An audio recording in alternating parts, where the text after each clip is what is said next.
நம்ம சும்மா போர் அடிக்குது அப்படின்னு சொல்லிட்டு குரூப்ல நின்று கதை பேசிக்கிட்டு இருந்தா அப்போன்னு பார்த்து நம்ம ஆர்எம்டி பார்த்தீங்கன்னா ஆன்லைன் வருவான். ஆர்எம்டி வரையா ஒரு கண்டென்ட் எடுப்போம். நீங்க கூப்பிட்டு வராம இருப்பா ப்ரோ, வாங்க போலாம்.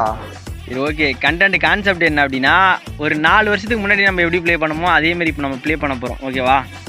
எப்படி ப்ரோ 4 வருஷத்துக்கு முன்னாடி ரிவைவ் பாயிண்டே இருக்காது, செத்தோம்னா திரும்ப வர முடியாது அந்த மாதிரியா? அதேதான்.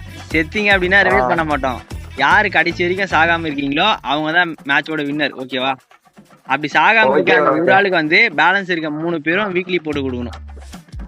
சரி ஓகே ப்ரோ, வாங்க போலாம். ஒரு வழியா மேட்ச் உள்ளேயும் வந்துட்டோம். சாகாம இருக்கவனுக்கு 3 வீக்லி இடான்னு சொன்ன உடனே அவன் ஜோன் சர்வே பண்ண ஆரம்பிச்சிட்டான். கொஞ்ச நேரத்துக்கு அப்புறம் பாத்தீங்கன்னா டென்சோ மட்டும் எனிமிட் அடி வாங்கி செத்து போயிருவான். அவன் செத்தது மட்டும் இல்லாம அவனுக்கு அப்புறம் நான் சாகணும் அப்படின்னு சொல்லிட்டு அவன் என்னெல்லாம் பண்றான் அப்படிங்கறத நீங்களே பாருங்க.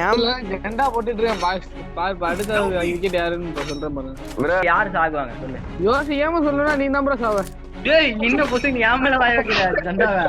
அவன் சொல்லி வாய மூண கொஞ்ச நேரத்திலே பாத்தீங்கன்னா ஜண்டா வேலையை காட்ட ஆரம்பிச்சிருச்சு. ஐயோ ப்ரோ சொன்ன மாதிரி எம்கே ப்ரோ நீ காலியாக போறாங்க பாருங்க, 2 பேர் இருக்காங்க அந்த ரிவைவ் பண்ணிட்டாங்க. இதுக்கு அப்புறம் நான் எனிமிகிட்ட அடி வாங்கி செத்தனா இல்ல வின் பண்ணனான்னு தெரிஞ்சுக்கணும்னு நினைச்சீங்கன்னா இதோட ஃபுல் வீடியோ பாத்தீங்கன்னா நம்ம யூடியூப் சேனல் அப்லோட் பண்ணிருக்கேன். மறக்காம பார்த்து என்ஜாய் பண்ணுங்க. Bye guys.